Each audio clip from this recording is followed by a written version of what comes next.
علامات کبریٰ کا ذکر، بڑی علامتیں جو کہ بالکل خرق عادت کے انداز میں ہوگی، جن کا معاملہ جو ہے وہ آپ کے ناپ تول میں نہیں آ سکتا، آپ کی کیمسٹری فزکس ان کا جو ہے وہ نہیں کر سکتی، ادراک ہوگا یہ قیامت کی۔ ان میں نمبر ایک کیا ہے؟ ایک بہت بڑا دھواں آئے گا، پوری دنیا کو لپیٹے گا۔ نمبر دو، دجال کا ظہور ہوگا، جو اپنی خدائی کا دعویٰ لے کر آئے گا اور بنوائے گا۔ اس کے ہاتھ میں ہو جائیں گے، قبضے میں ہو جائیں گے سارے ذرائع پیداوار کے۔ اس کی طرف پہلا قدم اٹھ چکا ہو، ٹرپس کے نام سے معاہدہ ہو چکا ہے۔ کوئی ملک اپنا بیج پیدا نہیں کر سکتا ہو، یہ بیج ہم نے ڈیولپ کیے ہیں۔ ان کے ڈیولپمنٹ سے پہلے تم ایک ایکڑ سے کتنی گندم لیتے تھے، آج کتنی لے رہے ہو؟ کس بنا پر؟ جینیٹکس کا جو کام ہم نے کیا ہے اس کی بنا پر ہو رہا۔ ہاں تو ہمارا حق ہے، اس کی رائلٹی ہمارے پاس آنی چاہیے۔ لہذا صرف ان اداروں سے، ملٹی نیشنل سے خریدا جائے گا بیج، اور بیج بھی وہ دیں گے وہ کہ جس سے جو فصل اگے گی وہ بیج نہیں لا سکتی، وہ بیج کا کام نہیں کر سکتی۔ جیسے آپ کو معلوم ہے کہ آپ کے ہاں جو گوشت کھایا جاتا ہے مرغے کا، تو مرغا وہ جو ہے اس میں مرغا ہو یا مرغی ہو، اس کے اندر کوئی وہ کیفیت ہی نہیں ہے۔ ان کے انڈے جو ہے ان سے آپ بچے حاصل نہیں کر سکتے، ہے تو انڈا، دیکھنے کو تو انڈا ہے، لیکن وہ بنڈا جو ہے اس سے بچہ تو نہیں حاصل کر سکتے۔ ایسے ہی وہ گندم کا بیج لیں گے، نظر آئے گی گندم، لیکن اس کے اندر وہ صلاحیت نہیں ہے کہ اس سے جو فصل اگے گی اس کا نتیجہ جو ہے وہ بھی آپ لے سکیں۔ یہ ہونا ہے، اللہ جانے، قدم اٹھ رہے ہیں ادھر۔ پھر یہ ہے کہ دابۃ الارض، زمین سے ایک حیوان نمودار ہوگا، زمین شق ہوگی۔ ابھی میں کہہ رہا ہوں خرق عادت ہے، یہ چیزیں وہ نہیں ہیں جو ہماری کسی حساب کتاب میں جو باتیں پہلے آئی ہیں وہ تو حساب کتاب میں آ رہی ہیں، ساری سمجھ میں آ رہی ہیں، ساری چیزیں مشاہدہ ان کا ہو رہا ہے۔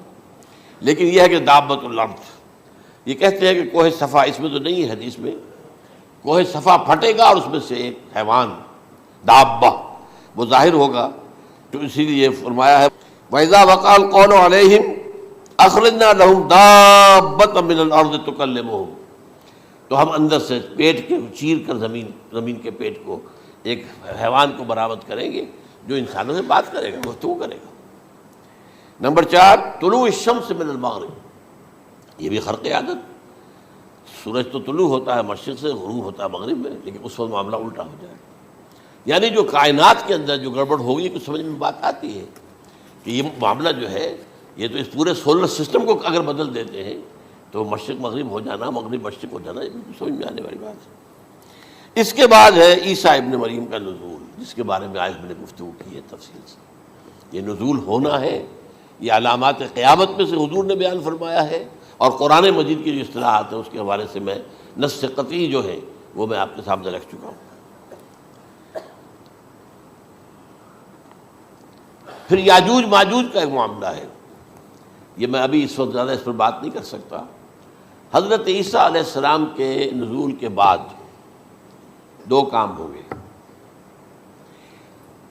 یہودیوں کا قلع قمع ختم، تمام یہودی، ایک کام تو یہ ہونا ہے، اور نمبر 2 عیسائیت کا ختم ہو جانا۔ عیسائیت کی نفی کر دیں گے، بھائی تم مجھے خدا کا بیٹا بنائے بیٹھے ہو، میں تم خدا کا بیٹا نہیں ہوں، میں تو اس کا بندہ ہوں، رسول ہوں، میں نے تم سے کب کہا تھا کہ مجھے خدا کا بیٹا بناؤ۔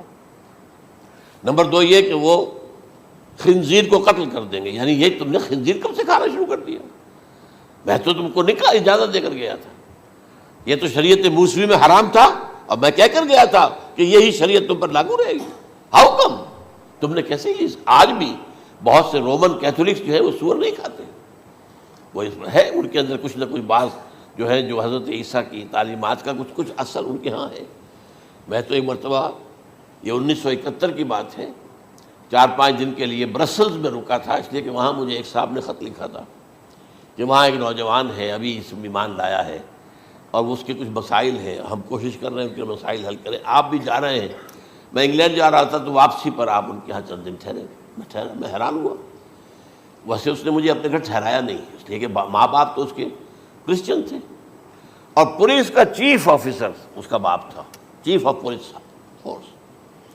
اس نے مجھ سے ایک دن کھانے پہ بلایا، میں ہوٹل میں ٹھہرایا مجھے، اس نے کہا آپ اطمینان سے یہاں کھانا کھائیں، اس گھر میں نہ آج تک کوئی شراب کی بوند آئی ہے اور نہ ہی کوئی بوٹی آئی ہے سور کی. Roman Catholics. اب اکلوتا بیٹا تھا یہ عبدالعزیز، اس نے بعد میں نام رکھا، وان کینٹر اس کا نام تھا جو کہ اوریجنل تھا. پھر اس نے نام رکھا عبدالعزیز وان کینٹر، پرانا نام بھی بحال رکھا. نہایت نیک، نہایت خوبصورت. 28 سال کی عمر تھی اور اس وقت میں نے دیکھا تھا کہ اس کی فقہی معلومات جو ہے میری معلومات سے 10 گنا زیادہ. اس کی وجہ کیا ہے؟ وہ گیا تھا موراکو میں ایز اے ٹیچر ملازمت کرنے، پیسہ کمانے. وہاں وہ مسلمانوں سے اس کا ہوا رفع ضبط ہوا، اسلام کی تعلیمات سامنے آئی، اسلام لے آیا. اب اکلوتا بیٹا ہے اور ماں باپ جو ہے کرسچن کیتھولکس. جب وہاں سے واپس آیا تو پھر کہتے ہیں کہ ہمارے درمیان ایک معاہدہ ہے، وی آر لیونگ ٹوگیدر، لیکن یہ معاہدہ ہے ہم مذہب پہ بات نہیں کریں گے، بس باقی جو بھی ہے وہ ساتھ رہ رہے ہیں. لیکن میں حیران ہوا، مجھے معلوم نہیں تھا. اچھا اس کے بعد اس نے جب اسلام کا فیصلہ کیا تو اس کے سامنے سوال آیا کون سی فقہ اختیار کروں. تو اس نے بڑی جو ہے تھورو اسٹڈی کی ہے تمام فقہوں کی، کمپیریٹو اسٹڈی. ان کو کرنے کے بعد پھر فائنل فیصلہ اس کا یہ تھا کہ حنبلی فقہ میں اختیار کروں. چاروں فقہوں میں سب سے لیٹسٹ حنبلی ہے، یعنی حنفی نمبر 1، پھر مالکی نمبر 2، پھر اس کے بعد شافعی نمبر 3، پھر یہ امام احمد ابن حنبل ہے. اور امام احمد ابن حنبل کے زمانے تک احادیث بہت بڑے پیمانے پر جمع ہو چکی تھی، جبکہ ابھی حضرت امام ابو حنیفہ کے زمانے میں کوئی اتنا زیادہ جو ہے حدیث کا بھی ذخیرہ نہیں بنا تھا. اسی پر تو لوگ حیران ہوتے ہیں کہ زیادہ حدیث امام ابو حنیفہ کے علم میں نہیں تھی، لیکن مجال ہے کہ ان کا کوئی فتویٰ جو ہے کتاب و حدیث کے، کتاب اور سنت کے خلاف ہو. اگرچہ انہوں نے صاف کہا کہ اگر تم پاؤ کوئی ایسی سچی حدیث، پختہ حدیث جو میری کسی رائے کے خلاف ہو تو میری رائے کو دیوار پر دے مارنا اور اس صحیح حدیث کی پیروی کرنا. لیکن ویسے اس کے بعد یہ کمال یہ ہے کہ بہت ہی کوئی شاذ معاملہ ہے کہ جس میں ان کا کوئی فتویٰ وہ کتاب و سنت کے منافی ہو یا سنت کے منافی ہو. کتاب پہ تو سوال پیدا نہیں ہوتا، کتاب تو ساری ان کے سامنے موجود تھی. اس کے بعد یہ ہے کہ یاجوج ماجوج، اصل میں بتا رہا تھا آپ کو کہ جب عیسائیت بھی ختم ہو گئی، یہود ویسے ختم ہو گئے، استیصال ہو گیا، جڑ کٹ گئی. اب عیسائیت گویا کہ اسلام میں ضم ہو گئی. عیسائیت مذہب ختم، یہودی خود ختم. اب یہ طاقت کتنی ہو جائے گی؟ تقریباً 2/3 دنیا آ گئی. تمام اب عیسائی 2 ارب کے قریب ہیں، 1 ارب 90 کروڑ ہوں گے، یا مسلمان بھی 1 کروڑ 50-60 لاکھ ہیں. دونوں کو جوڑ لیجیے کتنے ہو گئے؟ 6 ارب کل آبادی ہے. لیکن اس کے بعد آتا ہے یاجوج ماجوج کا خروج. یہ یاجوج ماجوج میرے نزدیک چائنا اور رشیا ہے.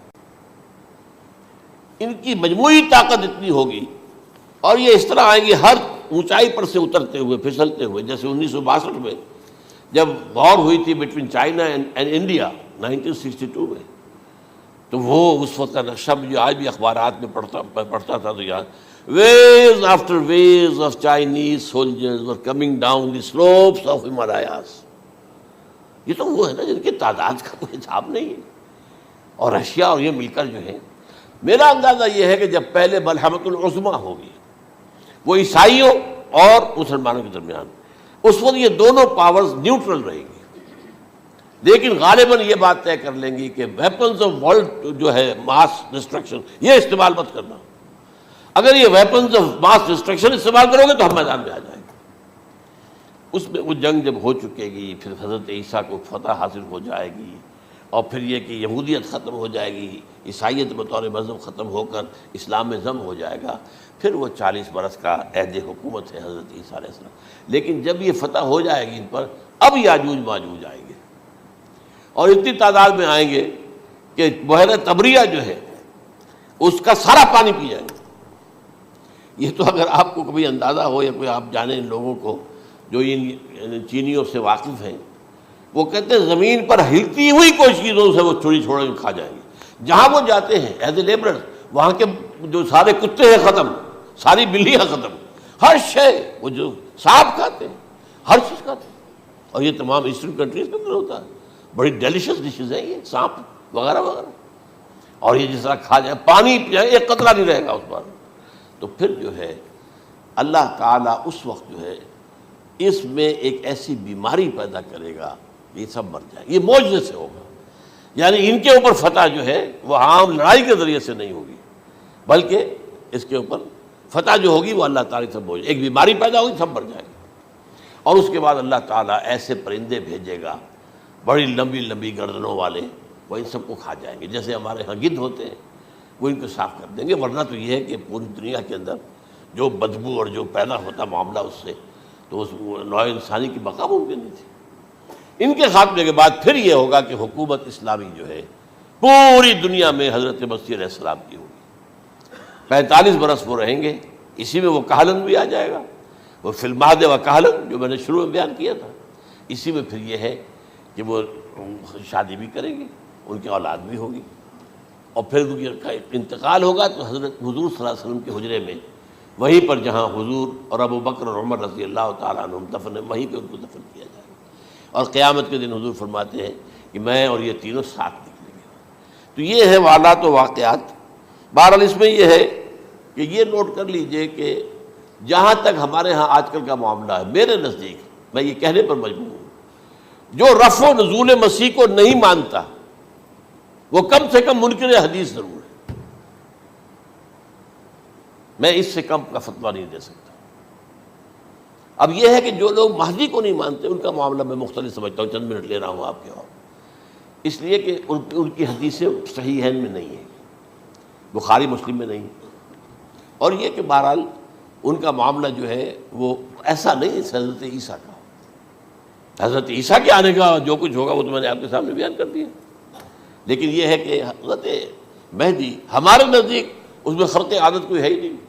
جیسے ہر صدی کے مجدد ہوتے ہیں، آخری صدی کے مجدد وہ ہوں گے، اور میرے نزدیک یہی آخری صدی ہے، اور اسی میں حضرت مہدی کا ظہور ہو جانا. سعودی عرب میں کوئی خانہ جنگی ہوگی کسی بادشاہ کے انتقال پر، اور پھر اس وقت یہ ظاہر ہوں گے. اس وقت ملک کے حالات کو سنبھالنے کے لیے لوگ ان کو زبردستی نکالیں گے، چھپے ہوئے ہوں گے ایک گھر میں. یہ حضرت ام سلمہ رضی اللہ تعالی عنہ کی روایت ہے کہ ایک بادشاہ کے انتقال پر یہ خانہ جنگی ہو جائے گی، اور ایک شخص مدینے سے بھاگ کر مکے میں چھپ جائے گا. یہ تو ہے ان کے الفاظ، میں توجیہ کر رہا ہوں. یہ لوگ ان کی طرف دیکھ رہے ہوں گے کہ یہ جو وقت آیا ہے فتنے کا ہماری قوم پر، ہمارے ملک پر، تو ان کی شخصیت ایسی ہے کہ یہ بیچ میں آئیں، صلح صفائی کرائیں، اور وہ جو ہے اس ذمہ داری سے بچ کر بھاگیں گے اور جا کر مکے میں چھپ جائیں گے. پھر لوگ انہیں تلاش کر کے نکالیں گے اور زبردستی ان کے ہاتھ پر بیعت کریں گے، ورنہ وہ اتنے بڑے منصب کو. اور پھر یہ بھی ہے، ایک حدیث میں آتا ہے یصلحو فی لیلۃ واحدہ، ایک رات میں ان کی مکمل اصلاح کر دیں گے. یعنی اگر کوئی تھوڑا بہت نقص اور عیب کوئی ہوا بھی، کوئی کمی کوتاہی ہوئی بھی، تو اللہ تعالیٰ ایک رات میں اصلاح کروا دیں. لیکن ہمارے نزدیک اس قدر کوئی خرق عادت ہے ہی نہیں. البتہ جو کہتے ہیں اہل تشیع، وہ خرق عادت ہے کہ ان کے 12ویں امام جو ہے وہ بچپن ہی کے اندر اس خوف سے کہ جو بنو عباس بادشاہ ہیں وہ ان کو قتل کر دیں گے، تو وہ ایک غار میں چھپا دیے گئے. اب وہ 1200 برس سے اس غار کے اندر چھپے ہوئے، اور اس کے بعد وہ ظاہر ہوگی، وہ امام مہدی ہوں گے. اس میں خرق عادت ہے. لیکن میں یہ کہتا ہوں کہ محض خرق عادت کی بنیاد پر ہم اس کی نفی نہیں کریں گے. کیوں؟ کیا ہم یہ نہیں مانتے کہ اصحاب کہف 300 برس تک سوئے رہے؟ یہ کیا عام بات ہے؟ حضرت عزیر علیہ السلام اللہ نے انہیں موت دی، موت، اور 100 برس کے بعد زندہ کر کے اٹھا لیا. تو خرق عادت حضرت عیسیٰ کو ہم اتنا بڑا خرق عادت مانتے ہیں کہ اٹھا کر آسمان پر، تیسرے آسمان کے اوپر ہیں، موجود ہیں، اب بھی ہیں. شب معراج میں تیسرے آسمان پر حضور کی ملاقات ان سے ہوئی. تو یہ خرق عادت کی بنیاد پر نفی نہیں ہم کرتے. ہو سکتا ہے، لیکن یہ کہ اس کے لیے ہمارے پاس کوئی دلیل نہیں، کوئی احادیث نہیں، کچھ نہیں، اس لیے ہم اس کو نہیں مانتے. البتہ خود وجود جو ہے حضرت مہدی کا وہ کوئی عجیب بات نہیں ہے. وہ تو جیسے پہلے بھی آئے ہیں ہمارے مجددین، ایسے مجدد ہوں گے اور دین کو تازہ کر دیں گے. ایک صحیح اسلامی ریاست جو ہے وہ عرب میں قائم ہو جائے گی دوبارہ. حضور نے فرمایا وہ عدل اور انصاف سے عرب کو اسی طرح بھر دے گا جیسے کہ وہ اس سے پہلے ظلم اور جور اور زیادتیوں کے سے بھری ہوئی ہوگی. تو یہ کام ہوگا، یہ تو مجدد کا کام ہوتا ہی ہے. اس حوالے سے لیکن بہرحال میں نے پھر بھی کہا کہ اگر احادیث کی کمزوری کی وجہ سے یہ صحیح عین میں نہیں ہے، اگر کوئی شخص انکار کرے تو مجھے کوئی اعتراض نہیں ہے، ٹھیک ہے، لیکن جو حضرت عیسیٰ کے نفع سماوی اور حضرت عیسیٰ کے نزول کا انکار کرتا ہے وہ کم سے کم، میں انہیں اور آگے کوئی فتویٰ نہیں دیتا کہ وہ کافر ہو گئے یا یہ ہو گیا یا وہ ہو گیا، لیکن منکر حدیث کے لائن میں تو وہ لازماً کھڑے ہو گئے۔